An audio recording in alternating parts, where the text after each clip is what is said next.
अस्सलाम वालेकुम जी। मैं उम्मीद करती हूँ आप खैरियत से होंगे और बिल्कुल ठीक ठाक होंगे। यहाँ मैं आपके लिए बहुत ही ज़बरदस्त आज वीडियो और इन्फॉर्मेशन लेके आई हूँ।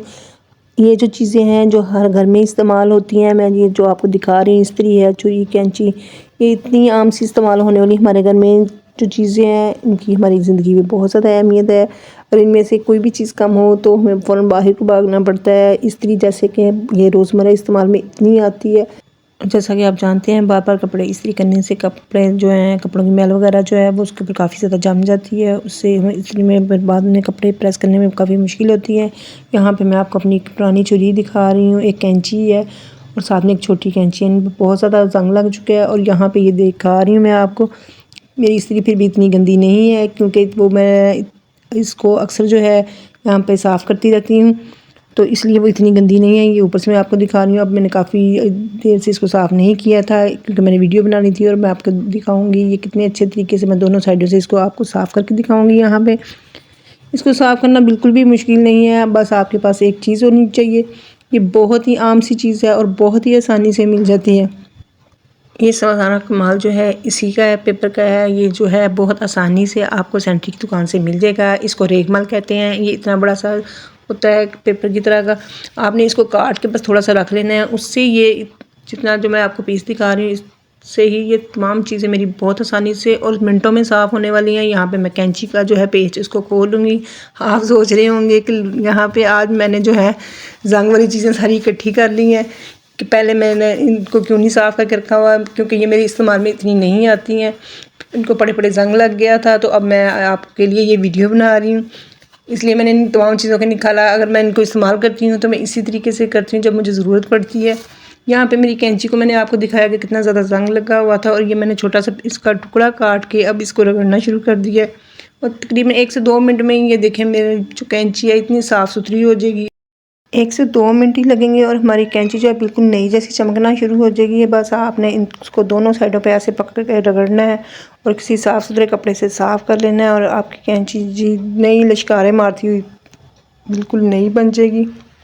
जैसा कि आप जानते हैं, ये चीज़ें तो हर घर की ज़रूरत होती हैं और हर घर में लाजमी होती हैं। तो अगर हम इनको बाहर से साफ़ करवाएं तो बहुत ज़्यादा फिर हमारा टाइम भी ज़ाया होता है और पैसे तो अलग से लगते ही हैं।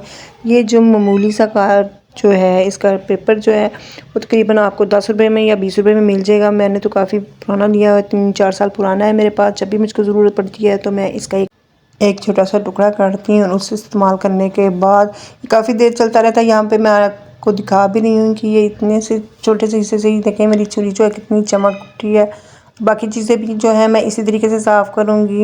इसके साथ ही अगर आपको मेरी वीडियो यहाँ पे अच्छी लग रही हो तो चैनल को लाजमी सब्सक्राइब कर लें और वीडियो को लाइक शेयर लाजमी कर लें, ताकि आप आइंदा भी ऐसी मेरी इन्फॉर्मेशन वीडियो से आगाह रह सकें। और बेल आइकन के बटन को लाजमी दबाइएगा।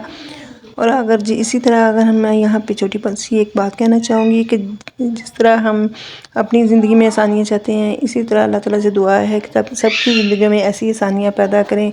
क्योंकि मेरा तो ख़ुद का ईमान है कि जब हम किसी के लिए आसानियाँ पैदा करते हैं तो अल्लाह ताला हमारे लिए भी आसानियाँ पैदा करता है।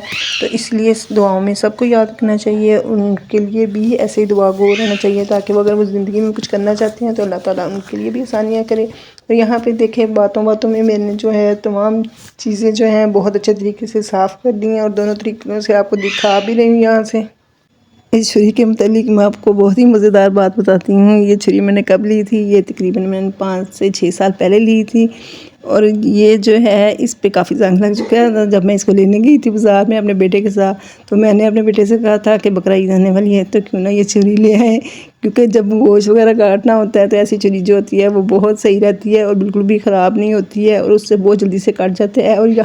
और यहाँ पे अब जो है मैं आपको इस्त्री साफ़ भी उसी से की है मैंने, और इतनी सी से मैंने ये तमाम चीज़ें साफ़ कर ली और कितनी स्मूथ हो गई है मेरी इस्त्री। आपने इसको साफ़ करने के बाद जो है एक साफ़ कपड़े से साफ़ कर लेना है, तमाम सूखे कपड़े से ही करना है। इसके ऊपर हमने कुछ नहीं लगाना, गीला कपड़ा नहीं मारेंगे। और यहाँ पे ये देखिए कितनी ज़्यादा इसकी मैल जो है उतर चुकी है, इसलिए मैंने यहाँ पे एक वाइट कपड़ा लिया था। ये जो तमाम मैल है ये इन तमाम चीज़ों से उतरी है, और ये इतने से टुकड़े से देखें आपकी तमाम चीज़ें साफ़ हो जाएंगी। आपने एक दफ़ा ही लेना है इसको, तकरीबन 20 रुपये का मिल जाएगा। जब मैंने लिया था ये जो है रेगमाल का टुकड़ा 10 रुपये का था।